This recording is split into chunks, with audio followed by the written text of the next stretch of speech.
भजो गिरिधर गोविंद गोपाला। भजो मुरली मनोहर नंद लाला। भजो मुरली मनोहर नंद लाला। भजो गिरिधर गोविंद गोपाला। भजो गिरिधर गोविंद गोपाला। भजो मुरली मनोहर नंद लाला। भजो मुरली मनोहर नंद लाला। भजो गिरिधर गोविंद गोपाला। भजो गिरिधर गोविंद गोपाला। भजो मुरली मनोहर नंद लाला। भजो मुरली मनोहर नंद लाला। भजो गिरिधर गोविंद गोपाला। भजो गिरिधर गोविंद गोपाला। बोलिए वृंदावन बिहारी लाल की जय जय श्री राधे। जय जय श्री राधे। सभी भक्तों से निवेदन, बहुत एकाग्रचित होकर। आवाज नहीं आ रही मेरी?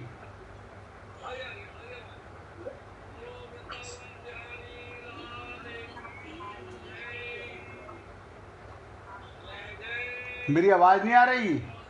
राजकुमार जी कह रहे हैं आ रही है।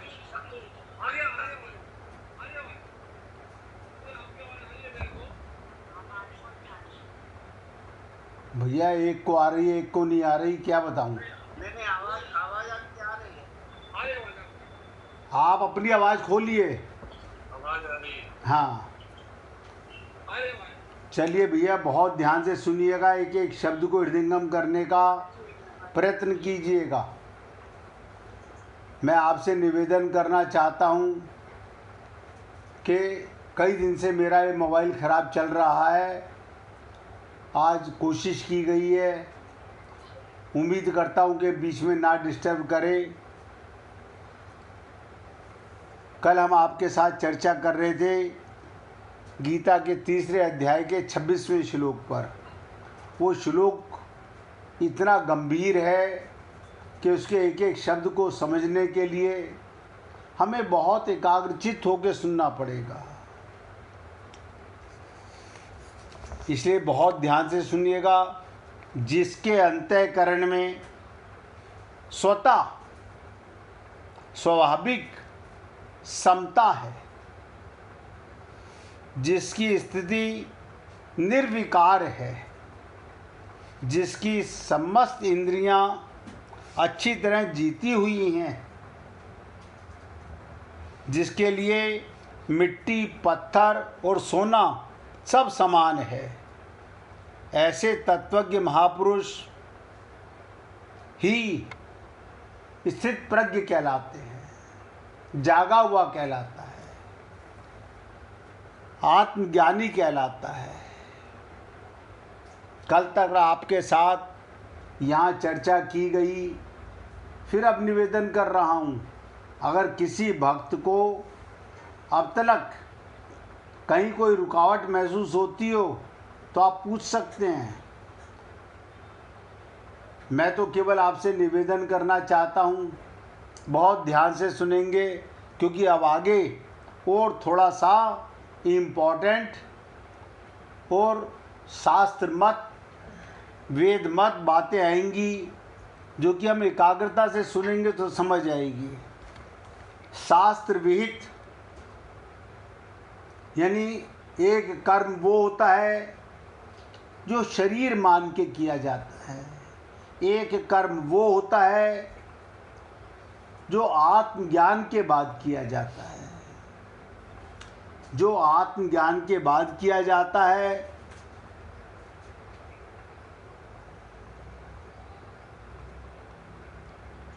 वो शास्त्र विहित नहीं होता। शरीर मान के आप जो भी कर्म करते हो, शरीर के सुख, मन के सुख, बुद्धि के सुख, अंतःकरण के सुख के लिए करते हो। तो भगवान यह बताना चाहते हैं कि शास्त्र विहित कर्मों को अपने लिए, बड़ाई आदि की प्राप्ति के लिए, अपनी तारीफ सुनने के लिए, अपना सम्मान सुनने के लिए, धन कमाने के लिए करने के कारण इन पुरुषों की कर्म संगी और ज्ञानी कहा गया। बस एक धारणा, आप हम लोग पूजा करते हैं, हाँ करते हैं, पाठ करते हैं, हाँ करते हैं, सत्संग सुनते हैं, हाँ करते हैं, लेकिन कहीं ना कहीं एक अज्ञानता हमारे को कचोटती रहती है। हम अपने सुख के लिए सत्कर्म करते हैं। आपको लगेगा हम तो शास्त्र वेद कर्म कर रहे हैं, वेदों में कहा गया, ब्राह्मणों ने कहा गया, लेकिन किसके सुख के लिए? आपको यही नहीं पता कि मैं आत्मा हूँ या मैं शरीर हूँ। आप कोई अपनी दृष्टि में कोई पाप नहीं करता, अपनी दृष्टि में तो प्रत्येक मनुष्य पुण्य ही करता है। तो कहते हैं अपने सुख भोग और मान बढ़ाई आदि के लिए करने के कारण इन पुरुषों को कर्म संगी और अज्ञानी कहा गया। भाई जी अपने मोबाइल की आवाज़ बंद कर लीजिए।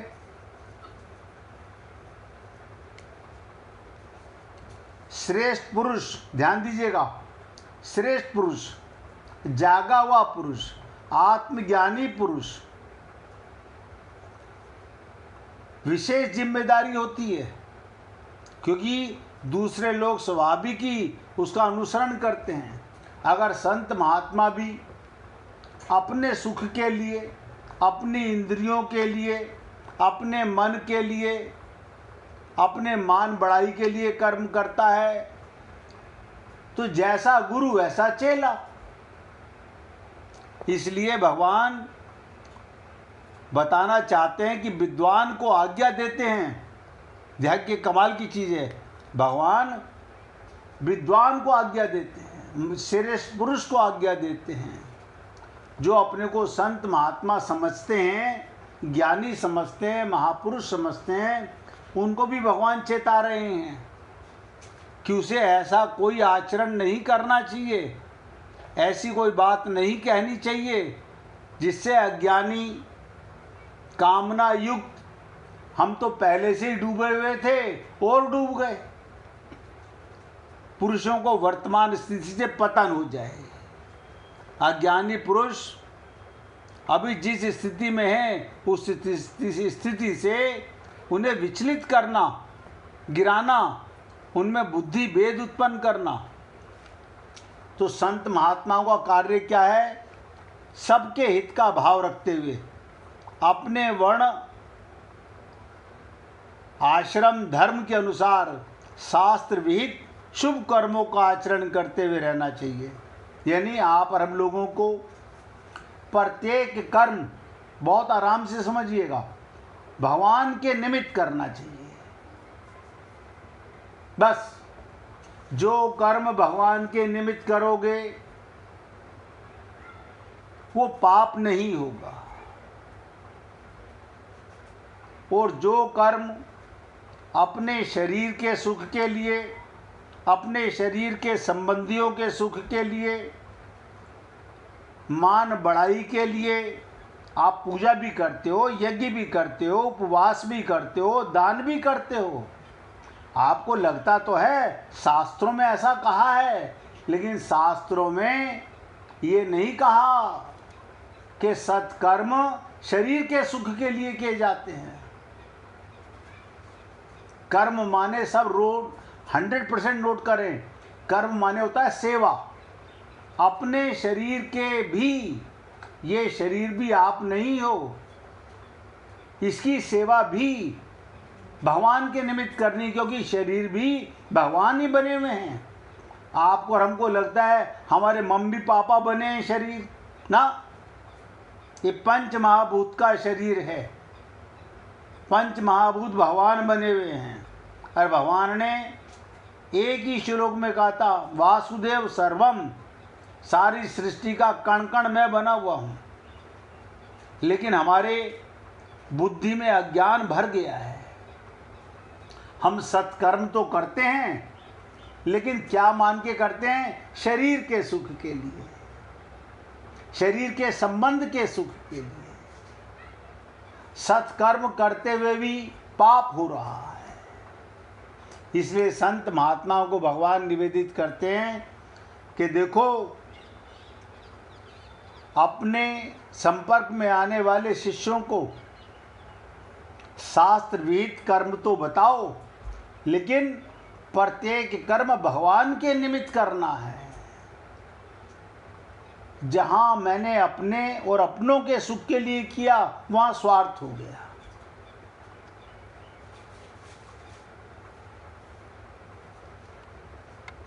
तो कहते हैं शास्त्र विहित शुभ कर्मों का आचरण करते रहना चाहिए, जिससे दूसरे पुरुषों को भी निष्काम भाव, आप देखिएगा, निष्काम भाव यानी कुछ ना पाने के लिए। आप सोचो, फिर हम सोचते हैं फिर हम कर्म क्यों करें? कर्म योनि में आए हो, शरीर मिला है, मन बुद्धि चित्त मिला है, ये मिला ही सेवा के लिए है, ये मिला ही सेवा के लिए है। आत्मा के सुख के लिए ये शरीर क्या करेगा? आप सोचो, क्योंकि आत्मा के साथ तो परमात्मा रहता है। तो कर्तव्य कर्म करने की प्रेरणा मिलती रहे। समाज और परिवार के मुख्य व्यक्तियों पर भी यही बात लागू होती है। उनको भी सावधानी पूर्वक अपने कर्तव्य कर्मों का अच्छी तरह आचरण करते रहना चाहिए, जिससे समाज और परिवार के ऊपर अच्छा प्रभाव पड़े। संस्कार कहाँ से आते हैं? ऐसे ही आते हैं। कुछ हमारे संस्कार प्रारब्ध से मिले हुए हैं, कुछ संस्कार हमारे को इसी जन्म में जिस परिवार में आप हम लोग आए उनसे मिले हुए हैं। ये बनते बनते आप हम लोग प्रारब्ध के अनुसार और मिले हुए समझ के ज्ञान के अनुसार, अपनी दृष्टि में तो हम सब शास्त्र विहित कर्म करते हैं, अच्छे कर्म करते हैं, लेकिन वो अच्छे कर्म होते नहीं। अन्यथा एक बार कोई जीव जाग जाए, उसका भ्रम मिट जाए, तो सदा के लिए मिट जाना चाहिए। इसलिए 24 घंटे प्रत्येक कर्म करते हुए ये भान रखो, मैं आत्मा हूं। आत्मा के लिए कोई कर्म नहीं है। आत्मा तो अमृत से पुत्र है, परमात्मा की संतान है। मेरा कर्म संसार की सेवा के लिए है। अब बहुत ध्यान से सुनेंगे, बुद्धि में भेद पैदा करने के कुछ उदाहरण आपको बताना चाहता हूँ। आप हम लोगों की बुद्धि में बार बार भेद आता है। क्या क्या कारण है? नंबर 1, लोगों में जब हमारे पास धन बहुत हो गया, हमारे पास नौकर चाकर हो गए, सुख सुविधाएं हो गई, तो हम सोचते हैं कर्मों में क्या रखा है। कर्मों में तो जीव बंधता है, कर्म निकृष्ट हैं, कर्म छोड़कर ज्ञान में लगना चाहिए। क्यों? अब आप बताइए, लोग वाग अपनी बुद्धि से कर्म में बड़ा झंझट है, हम ज्ञान में लग जाते हैं। आदि उपदेश देना अथवा इस प्रकार के अपने आचरणों और वचनों के द्वारा दूसरों के कर्तव्य कर्मों के प्रति अश्रद्धा, अविश्वास उत्पन्न करना है। अगर कोई व्यक्ति ये कहता है आपको कर्म मत करो, ज्ञानी बन जाओ,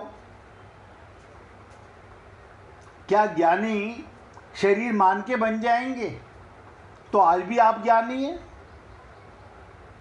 आज भी हम लोग ज्ञानी तो हैं, हम मूर्ख नहीं हैं। अगर आपने बिना आत्मज्ञान के वेद शास्त्रों को रट लिया, गीता भागवत रामायण को रट लिया, हमारा प्रभाव लोगों पर तो बहुत अच्छा पड़ेगा, बहुत अच्छा पड़ेगा कि देखो इनको पूरी रामायण कंठस्थ याद है, इनको पूरा सुंदर कांड रटा हुआ है। तो रट्टू तोते ही तो हो गए ना। वो ज्ञान काम नहीं आएगा। ज्ञान योग में भी आत्मज्ञान होना सबसे पहले जरूरी है।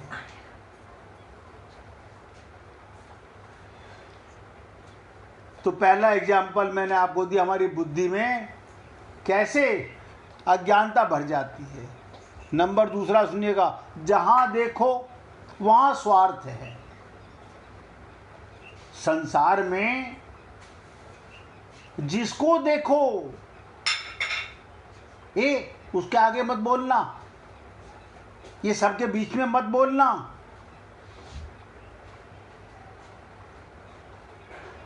हम सामने वाले को तो देखते हैं इसमें स्वार्थ है, लेकिन अपने अंदर नहीं। हम स्वार्थी तो हैं, लेकिन किसी को जाहिर नहीं होने देते। तो स्वार्थ तो है ना। आप कहते हो हम किसी को जाहिर नहीं होने देते। मैं बता देता हूँ, आपका स्वार्थ परमात्मा से नहीं छुप सकता। आप लाख पर्दा डाल लें, उस पर्दा नशी से क्या करोगे? जानत है प्रभु सबके मन की।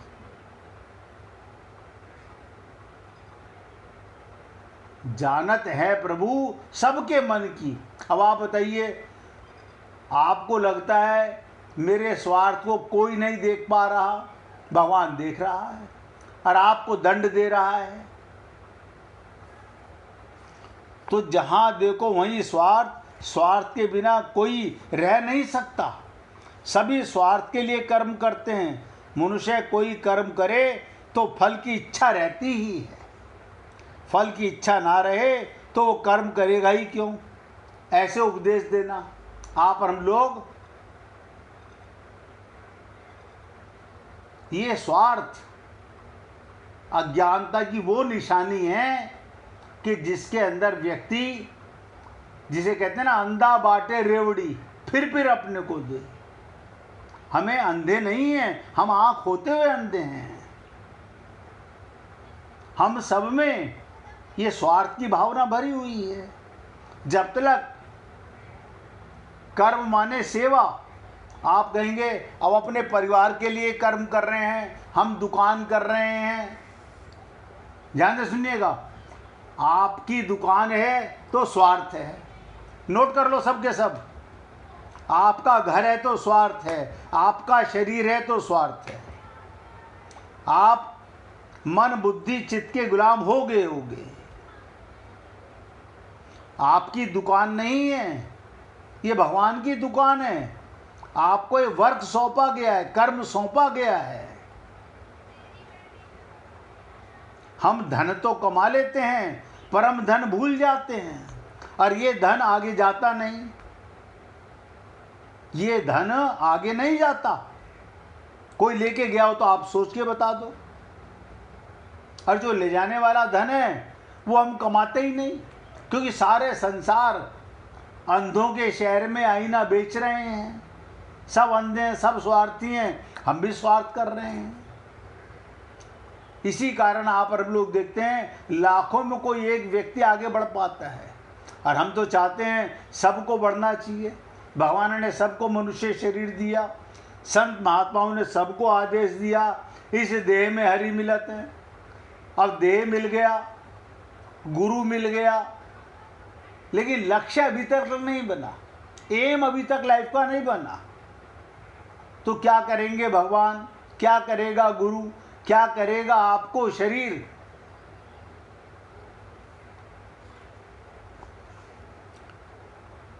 तीसरी बात सुनिएगा, बुद्धि में भेद पैदा करने वाली, फल की इच्छा रखकर। फल की इच्छा का मतलब, लो अब हम दुकान जा रहे हैं, हम फल की इच्छा ना करें। हम नौकरी करने जा रहे हैं, फल की इच्छा ना करें। आपको पता ही नहीं है फल कहते किसको हैं। अपने लिए कर्म करने की, फल भोगने के लिए बार बार जन्म लेना पड़ता है, बार बार यही फल की इच्छा। पुनरपि जननम पुनरपि मरणम आदि उपदेश देना, इस प्रकार के उपदेशों से कामना वाले पुरुषों का कर्म फल पर विश्वास नहीं रहता। फल स्वरूप उनकी फल में आसक्ति तो छूटती नहीं, शुभ कर्म जरूर छूट जाते हैं। बंधन का कारण आसक्ति ही है, कर्म नहीं है। हमने मंदिर बनवाया, मोहल्ले में हमारी बहुत तारीफ होने लगी, शहर में हमारी तारीफ होने लगी। अब हमारे अंदर ये भी आसक्ति आ गई, ये मेरा मंदिर है, ये मैंने बनवाया था। मंदिर भगवान का, सारी सृष्टि भगवान की। हमने लोगों की दृष्टि में तो सत्कर्म किया, भगवान की दृष्टि में पाप किया।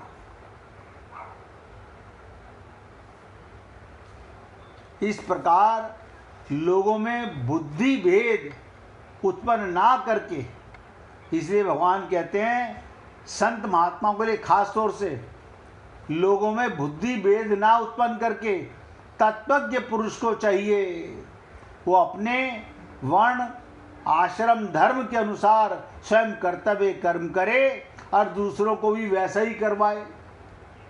उसे चाहिए कि वो अपने आचरणों और वचनों के द्वारा अज्ञानियों की बुद्धि में भ्रम पैदा ना करते हुए उन्हें वर्तमान स्थिति में ऊंचे उठाए। देखिएगा, जहां आप रहते हो, जिस शरीर में रहते हो, जिस परिवार में रहते हो, जिस परिवार में रहते हो, जिस माहौल में रहते हो, जिस हाल में रहते हो, भगवत प्राप्ति वहीं हो सकती है। कहीं भटकने की जरूरत नहीं है।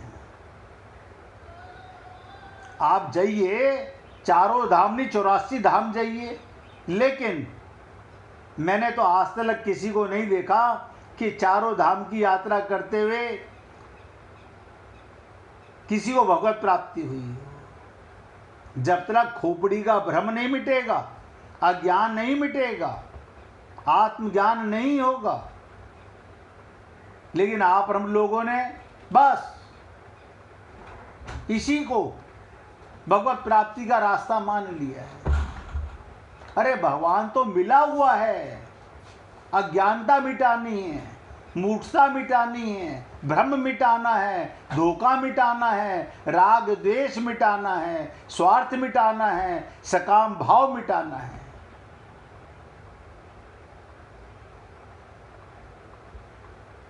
इसलिए फिर द्वितीय को निवेदन कर रहा हूं, जिन शास्त्र वेद शुभ कर्मों को अज्ञानी पुरुष अभी कर रहे हैं, क्या बताओ, मंदिर रोज जा रहे हैं, पूजा कर रहे हैं, पाठ कर रहे हैं और सत्यनारायण भगवान की कथा करा रहे हैं, हवन करा रहे हैं और तीर्थों में जा रहे हैं।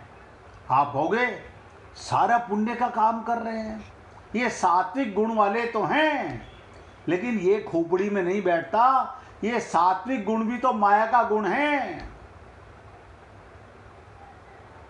अपने मन मियाँ मिट्ठू बने हुए हैं। हाँ, आज पंडित जी को बुला के हमने हवन करा लिया, बस अब देखो भगवान हमारा फल हमें कब देने वाला है।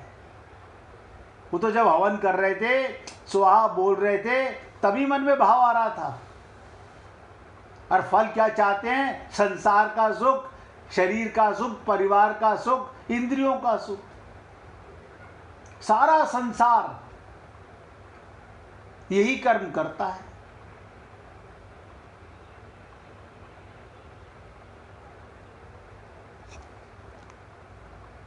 परम सुख, अमृत रस, परमात्मा आपको मिला हुआ है। हम पता नहीं कौन सा सुख चाहते हैं। कर्म तो करते हैं और सब सत्कर्म करते हैं, बड़े बड़े सत्कर्म करते हैं।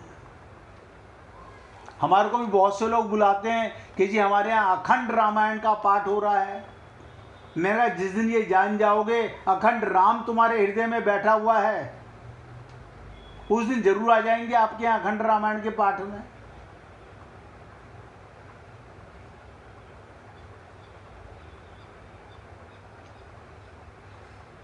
इसलिए जिन शास्त्र विहित शुभ कर्मों को अज्ञानी पुरुष अभी कर रहे हैं, उनकी वो विशेष रूप से प्रशंसा करें और उनके कर्मों में होने वाली त्रुटियों उन्हें अवगत कराएं।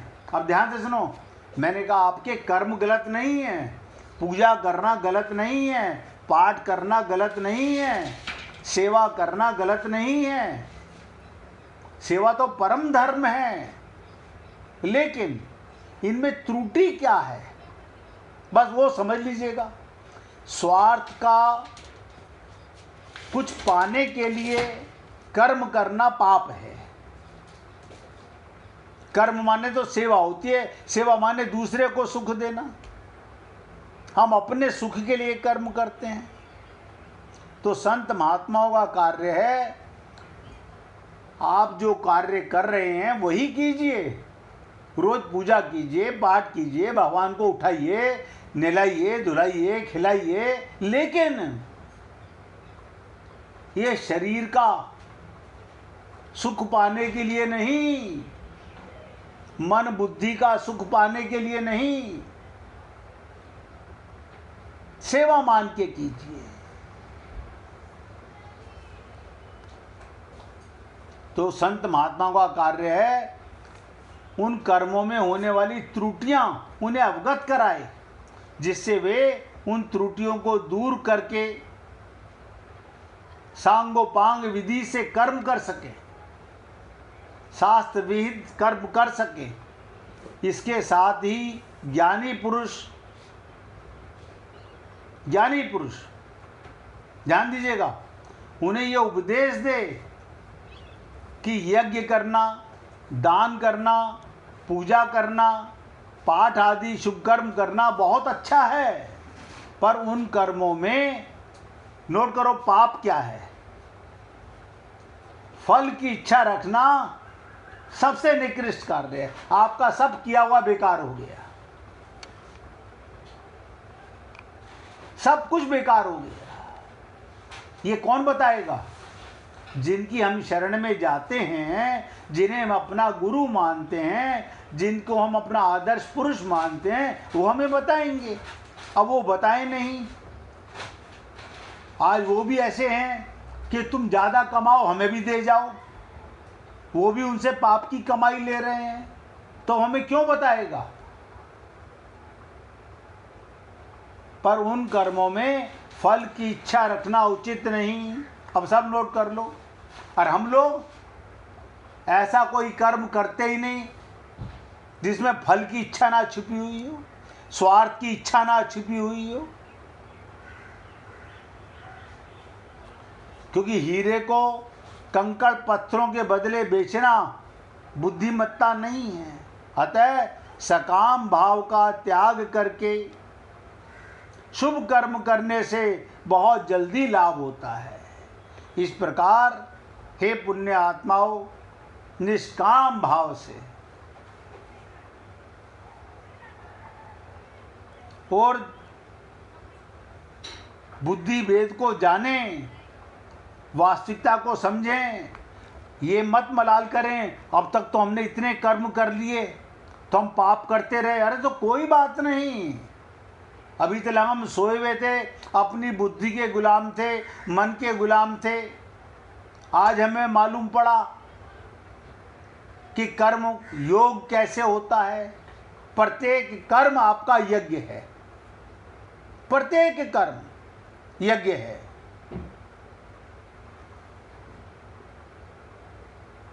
और देखिए, फिर आपसे निवेदन कर रहा हूं, किसी भी भक्त को कहीं पर भी कोई रुकावट हो तो सोचो मत।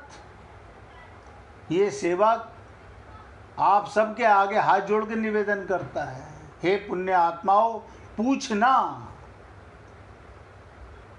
ना समझ में आए तो जरूर, समझ आ रहा है तो बहुत, इससे अच्छी कोई बात ही नहीं है। सत्कर्म तो आप करते ही हो, लेकिन सत्कर्म में त्रुटि क्या है वो समझने का विषय है।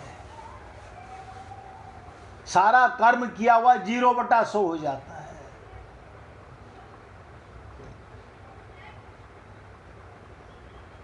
एक मिनट भगवान का कीर्तन करो, फिर आगे चर्चा करेंगे। श्री राधे गोविंदा मन भजले हरि का,